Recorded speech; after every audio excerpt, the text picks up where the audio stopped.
Very different poem, The Lady of Shalott.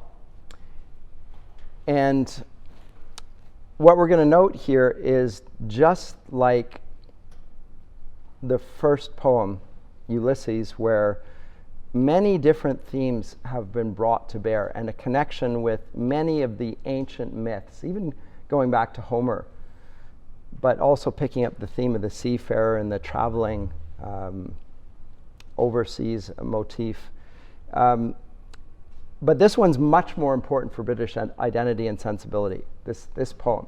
And the reason I say that is because I'm going to illustrate that by means of the many of the great painters of the period who were very much influenced by Tennyson and his vision. And these are painters that we call the pre-Raphaelite painters. You heard of them? Well, I'm going to go through some of the paintings, and then I'll go through the poem, and then I'll come back to the paintings, because I think you may have seen some of them before, and maybe you haven't, but just the style. He had a couple of models that he used regularly for them, and you see the same features on the women that are in the poems. Pre-Raphaelites were hearkening back to a period before Raphael and the Italian Renaissance, a certain stylistic flourish here represented, but they often put settings in medieval. The settings are often medieval. They often contain knights and ladies. They famously paint Shakespeare as well, scenes from Shakespeare. But the majority, and all of the paintings I'm going to show you here, are directly from the Lady of Shalott. So this is the Lady of Shalott, and in front of her is a loom. And she's weaving on the loom, and she's looking at a mirror that shows the backdrop, which we see in the background there, which is the window. But she doesn't look out the window. She looks at a mirror that shows her what's in the window behind her. Scene 1.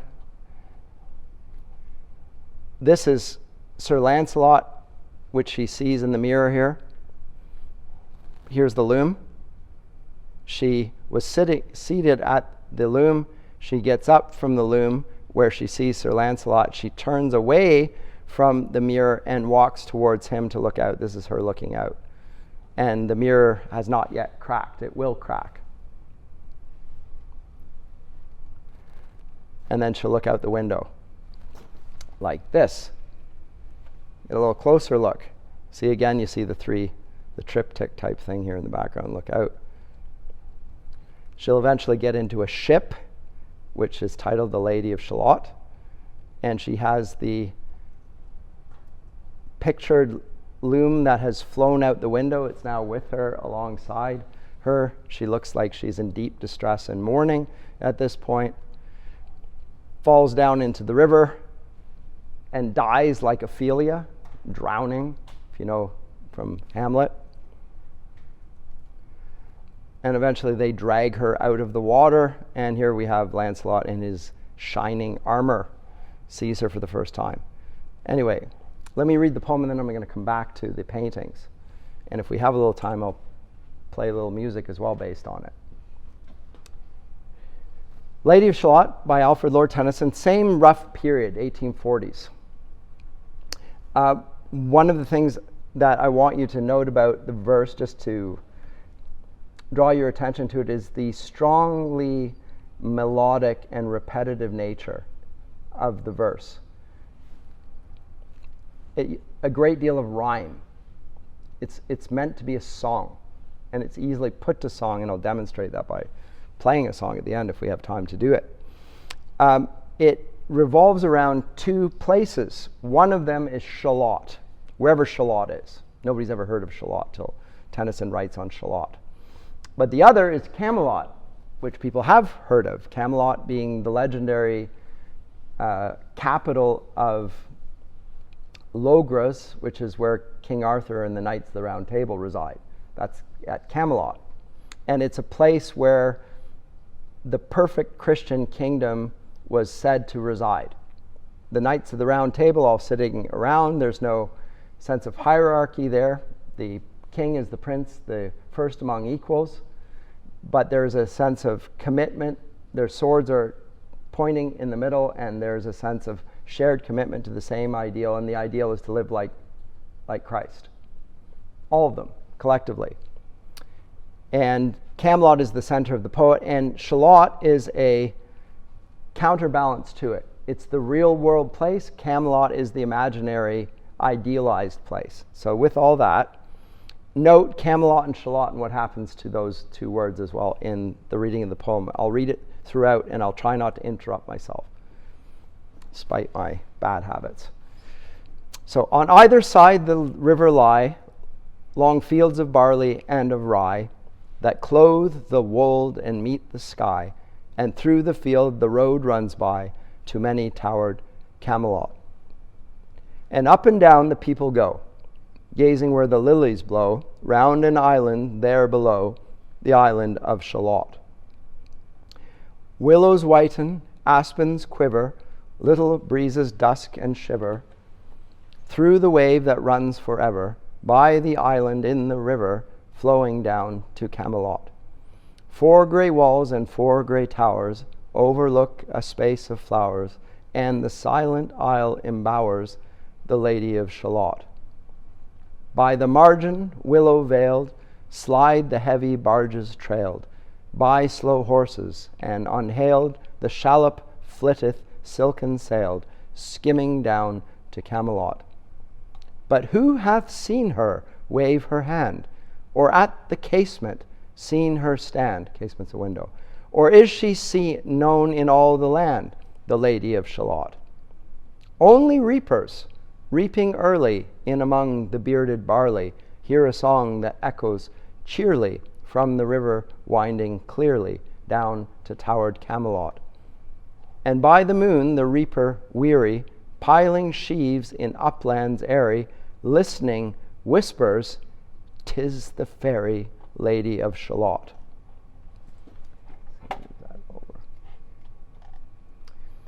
There she weaves by night and day a magic web with colors gay.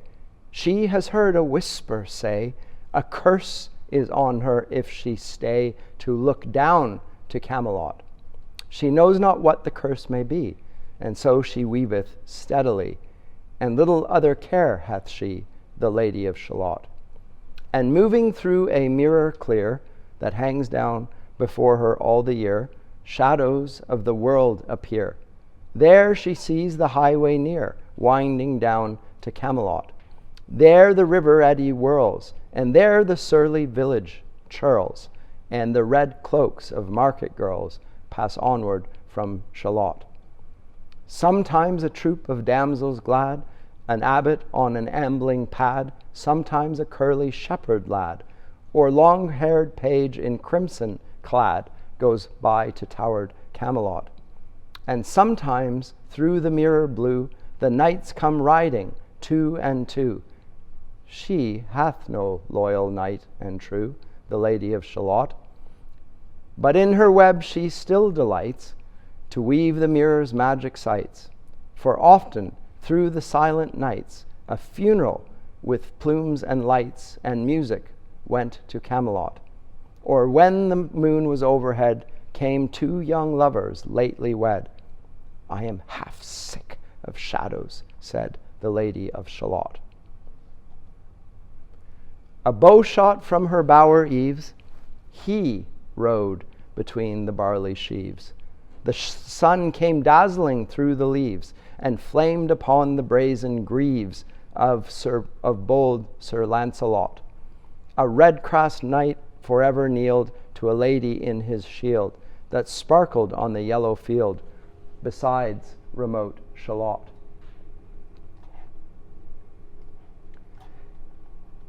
Like the gemmy bridle glittered free, like to some branch of stars we see, hung in the golden galaxy. The bridle bells rang merrily as he rode down to Camelot. And from his blazoned baldric slung a mighty silver bugle hung, and as he rode his armor rung beside remote Shalott. All in the blue unclouded weather, thick jeweled shone the saddle leather, the helmet and the helmet feather burned like one burning flame together as he rode down to Camelot. As often through the purple night, below the starry clusters bright, some bearded meteor, trailing light, moves over still Shalott. His broad, clear brow in sunlight glowed, on burnished hooves his war horse trode, from underneath his helmet flowed his coal-black curls as on he rode down to Camelot. From the bank and from the river he flashed into the crystal mirror. Tira lira, by the river, sang Sir Lancelot. She left the web, she left the loom, she made 3 paces through the room. She saw the little water lily bloom, she saw the helmet and the plume. She looked down to Camelot. Out flew the web and floated wide. The mirror cracked from side to side. The curse is come upon me, cried the Lady of Shalott. In the stormy east wind straining, the pale yellow woods were waning, the broad stream in his banks complaining, heavily the low sky raining over towered Camelot. Down she came and found a boat beneath a willow left afloat, and round about the prow she wrote, the Lady of Shalott. And down the river's dim expanse, like some bold seer in a trance,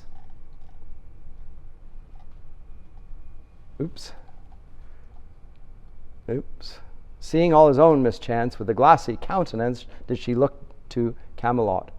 And at the closing of the day, she loosed the chain, and down she lay. The broad stream bore her far away, the Lady of Shalott. Lying, robed in snowy white, that loosely flew to left and right, the leaves that upon her falling light, through the noises of the night, she floated down to Camelot. And as the boathead wound along the willowy hills and fields among, they heard her singing her last song, the Lady of Shalott. Heard a carol, mournful, holy, chanted loudly, chanted lowly, till her blood was frozen slowly, and her eyes were darkened wholly, turned to towered Camelot.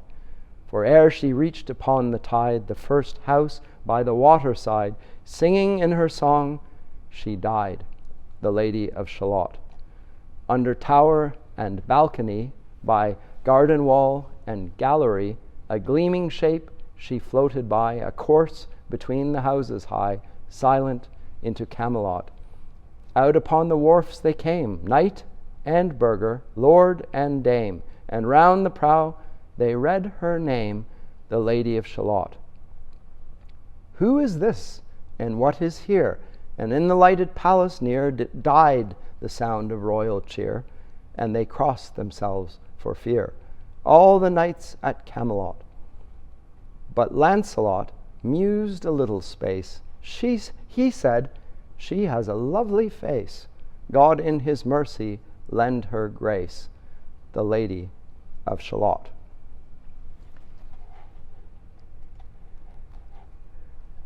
Dreaming, looking into the mirror out the window behind her, sees Sir Lancelot in the mirror, leaves the loom, walks to the window and the seat behind it before the mirror cracks and the loom and the web flies out the window. She looks out. She lies down with the web woven prow. The Lady of Shalott lies in it. For some reason ends up in the water here, like Ophelia. And then finally is fished out of the river by none other than Sir Lancelot in his shining armor. The knight in shining armor, literally. Okay, so what did you notice about the poem? Let me shrink it a little bit so we can try and see it as a whole here. I tried to read it reasonably metrically and overemphasize the rhyme. But yes, what did you notice? Lady of Shalott, the mother of Galahad. Of who? Galahad. I have no idea. Lancelot has a son. He does. A woman who beguiles him into sleeping with him based on her knowledge of his affair with Guinevere. And he rescues her from a boiling pot. She's cursed in a tower in a boiling pot of water. That's too much information. Well, anyway, For the poem. For the poem. Well, because it kind of seems similar, especially the painting at the end there where he's pulling her, except he doesn't rescue her, she's dead by then. He doesn't seem to recognize her either. And she, when she goes to the, so my sense, when she runs to the window, she says she has no lover loyal and true to her. She sees Sir Lancelot, he's on his own, and she turns around and runs to the window because she's sick of shadows. She wants a real man, not just the imaginary ideal. She wants the real thing. She runs to the window, and at that point, everything that she was living in accordance with collapses, and she dies furthermore. So I don't think it's her son.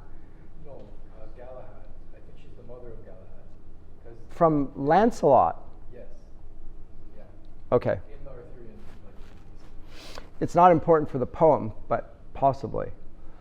There are some other parallels as well that I see. I'm just considering would be interesting because she does die. The woman is more interested in Lancelot than he is in her. As Yeah. He was in fact beguiled.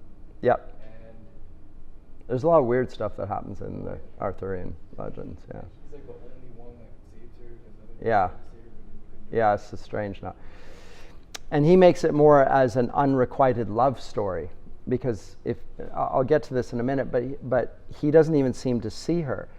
If you note here, so she's looking at a mirror, and not out the window. She's looking at a mirror. But when she sees Lancelot, for his part, he is looking, he's a Red Cross Knight forever kneeled to a lady in his shield. The lady's on the inside of his shield, just like Sir Gawain the Green Knight. He looks in, and who's he looking at? He's looking at the Blessed Virgin Mary.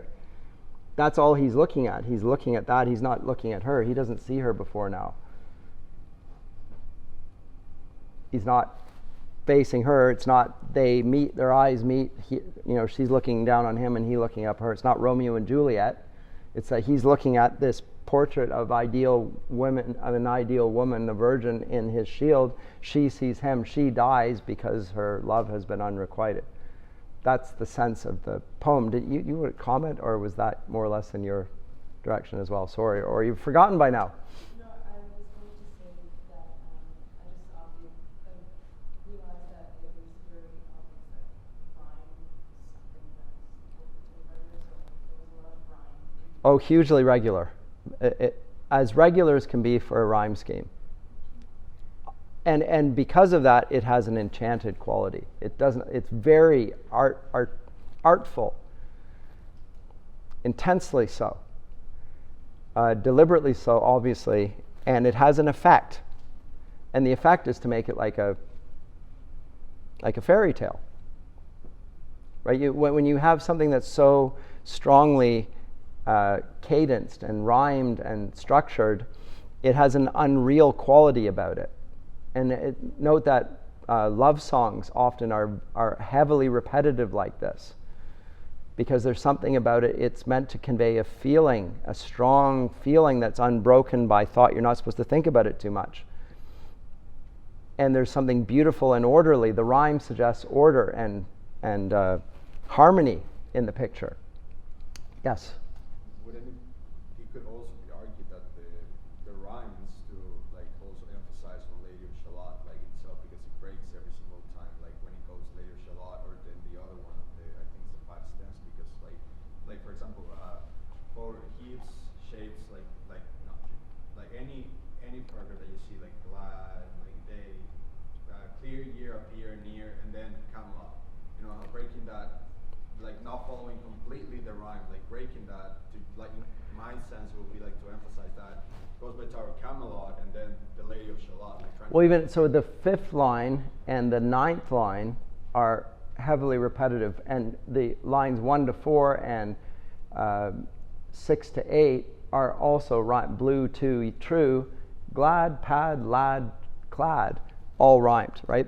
So it's 4 and then Camelot, and then 3 and then Shalott, and that repeated over and over, Camelot, Shalott, and over and over and over and over, and then it breaks it.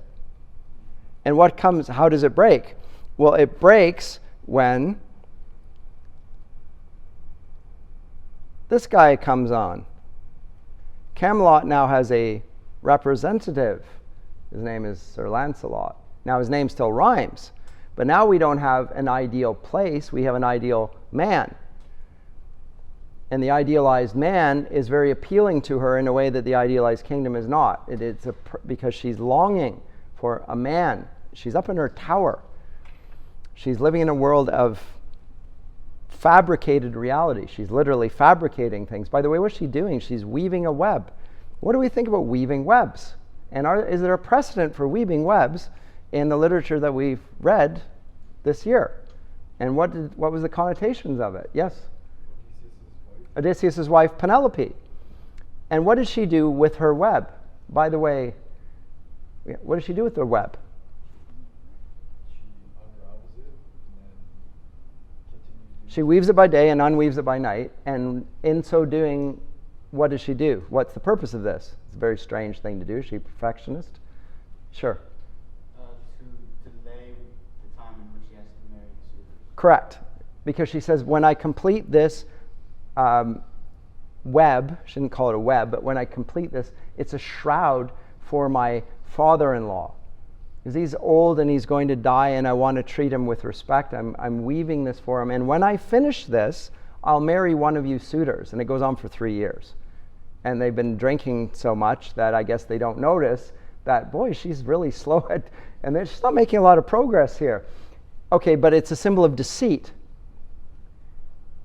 And it becomes proverbial. Oh, what a tangled web we weave when first we practice to deceive, etc. A web.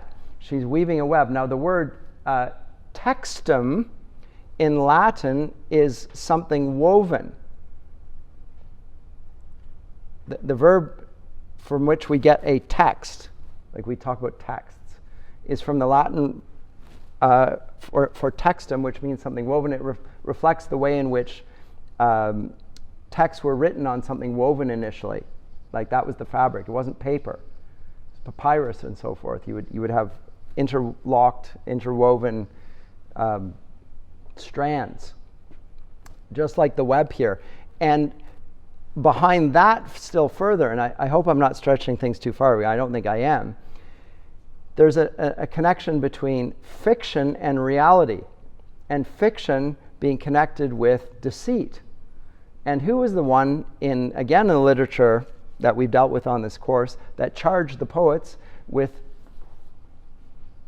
in their fiction, of deceiving and lying, not telling the truth? Who made that charge? Yes? Plato, yes, and the allegory of the cave, right?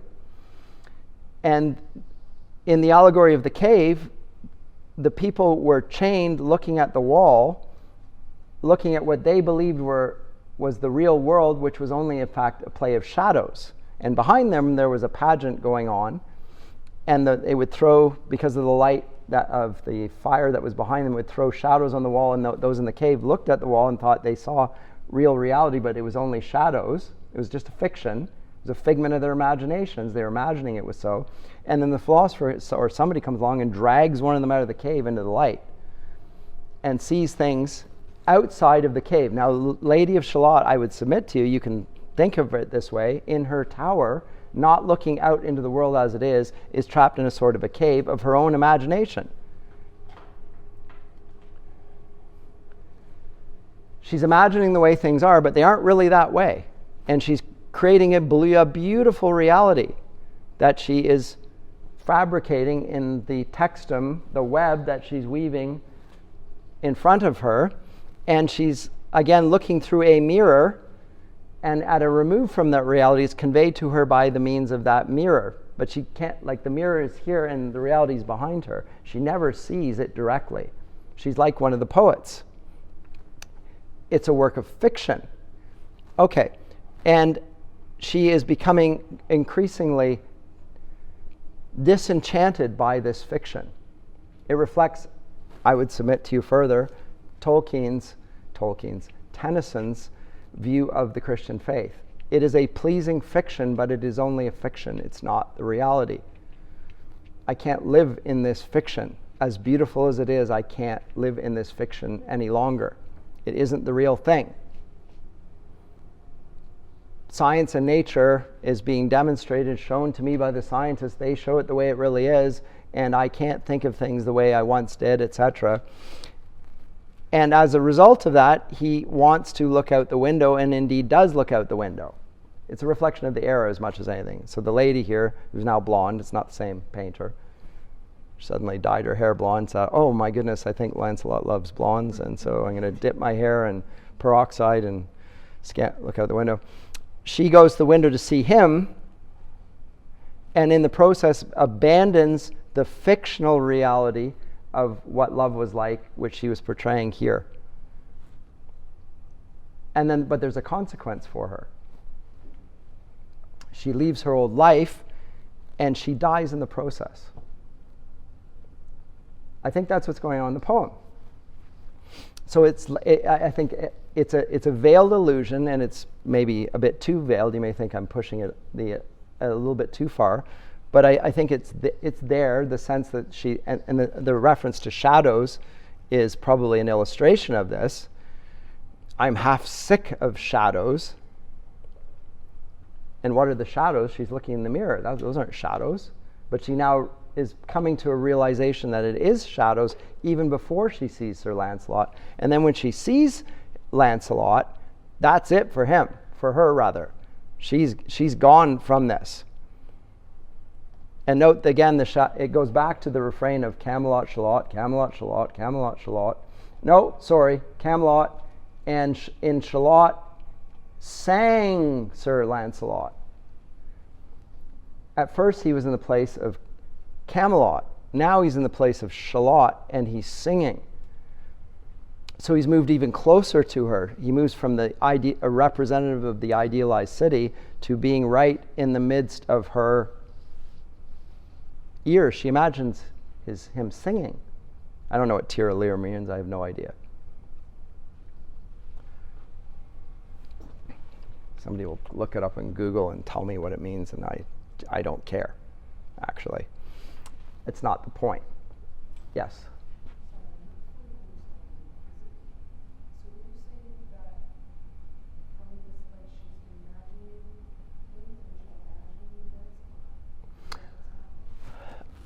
In the poem, at first, note here, at first, the people are not even sure that she exists. They've heard that she does and that she lives up in the hour, but nobody has seen her and nobody believes in her except for the peasants. Only the reapers reaping early in among the bearded barley. They say that they've heard a song, and they say it's the fairy Lady of Shalott, so she's a mythical being. And only they say that she exists. Not the aristocrats, not the educated burghers, but just the peasants. They believe in the fairy Lady of Shalott. That's how the poem opens. So she's just a story. And that story, which then gets built out in part 2, that story dies when it meets reality. When the gaze of the modern scientific mind looks at it a little bit too closely, then the myth becomes just a story, and it's a not particularly helpful one at that. The story dies when you look at it in terms of fact and reason rather than fiction and myth. Right? So part 1 introduces this, and then introduces the Lady of Shalott, which only the peasants believe in, and then it expands on who she is in part 2, and she herself has a web, and she has this is part of this, the mystical story here, has heard a whisper say that if she looks out the window, she will be cursed. So it's about, there's a lot of hearing. The peasantry has heard her singing, only the peasants, and only really early in the morning. And she's heard a whisper, and she has no idea what the curse is. But she is plagued by this, and moving through a mirror clear, and the mirror is, remember what a mirror does is it reflects a reality, but it's not the reality, but it looks a bit like it. Depends how good your mirror is. Yes? The line that you just read out about the curse kind of reminds me of the fall. Do you think he had any intention to connect the two? Well, the notion of a curse does reflect on the language in Genesis of Adam and Eve for breaking the commandment. And the commandment here is to not look out and gaze out the window. So it's a forbidden thing. And it does seem to have that consequence. If you break this command, you will die. And she does do that, so it will echo. And I invite the type of reading that sees echoes or analogies of other stories in stories. There are embedded stories within stories, and a well-read person will hear those echoes and will apply them. So I think you're correct. That's why she dies. That's what. But the difference here is, why is this forbidden? By whom? There's no sense of God in this poem. Again, there's just she senses that there's something wrong with doing this, and it's a whisper. She's not even sure. Doesn't even know what and so she's sort of caught up in fear. She knows that it's wrong if she does this, but doesn't know the consequences, whatever, and then she does it, and then she dies. Yeah, it's an echo of Genesis, for sure, I think. I think you're right. And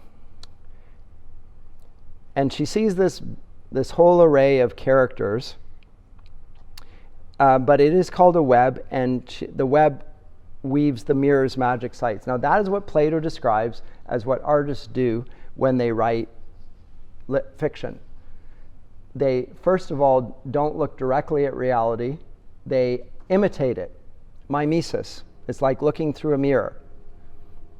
But what it is conveyed, says Plato, is just shadows of reality, not the real reality, whereas philosophy looks directly at reality, and therefore we should trust philosophy rather than the poet's stories, because the poet's stories are often erroneous, etc.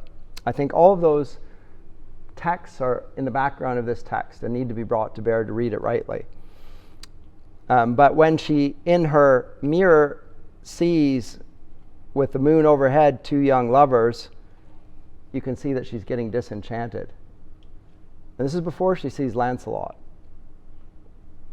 So there's something about myths that are helpful and guide us, but at the same time can't fulfill our lives. That's being told in the story. Anyway, when he comes through, that is Lancelot, and she sees him, that changes the poem. And when he sings and replaces Shalott in the lines of the poem, because remember it's Camelot, Shalott, he then intrudes there. At that point, we get the pivotal point in the whole story. And note the she left, she made, she saw, she saw. Anaphora, that's what it's called. It's a form of rhyme, or repetition. It's at the beginning of the line. It draws your attention to it. So she left the web, she left the loom, she made three paces through the room, she saw the water lily bloom, she saw the helmet and the plume. She looked down to Camelot, the very thing that will bring the curse upon her. And out, at that point, out flew the web. Doesn't know what the curse is going to be. Well, here you go. Whoosh. Like, who knows why the wind or whatever causes the web to fly out and float out the window, and the mirror, cracked from side to side, becomes a Agatha Christie story, by the way, the mirror cracked. It's a famous poem. Say other authors will pick up on it. The curse has come upon me, cried the Lady of Shalott. Now, why does she think it is so? Well, because her former life is now ruined. She can't go back to it. And you say, great, but you were so desperate to have Sir Lancelot that you were willing to turn your back on that. And why do you care then? Why are you going to lie down and die? This is not answered in the poem. She leaves a fiction to embrace a reality and finds that the reality is not something she can live in. What is Tennyson saying about the artist who dispenses with fiction? What is he saying about a culture that dispenses with its own myths and stories? Because Tennyson does, although he's not a Christian, believe that the Christian stories, and this is very common in the Victorian era, are very important stories for the culture. We must not abandon the stories. It unites us. They still send their kids to church. Do adults believe those stories about Jesus rising from the dead, the miracles? Oh no, it's nonsense. But it's important to go to church. It's important to read the stories. Why is it important? Because it's the connective tissue that holds the whole social fabric together, but they don't posit any truth in it. I think it's just a fiction, and it's an important fiction. Is it important enough to be true? No, they're going to go against that. But so I'm expressing that a British consciousness, this resilience, we need to hold on to the story while at the same time they don't believe anymore. And what we say here about Britain will also be true of Europe. Not true in the United States. It will not be true in Canada so much. But it will certainly be the case in Europe. There's a widespread abandonment of the Christian faith in the 19th century. It's gradual, expressed in various things. And down she goes, and she lies down, and she writes her own name on the side of the boat, and they only know her through the name of the side of the boat. So once again, the pictures. Dreaming here, you can see she's just imagining what life could be like. She leaves that to look out. We don't have any, and there she's looking out. She's gone back to a brunette. And now she's a redhead. Not happy with her hair, keeps changing its color. And is plainly distraught, falls down, lets herself basically drown in the river, and then is fished out of the river by others and so forth.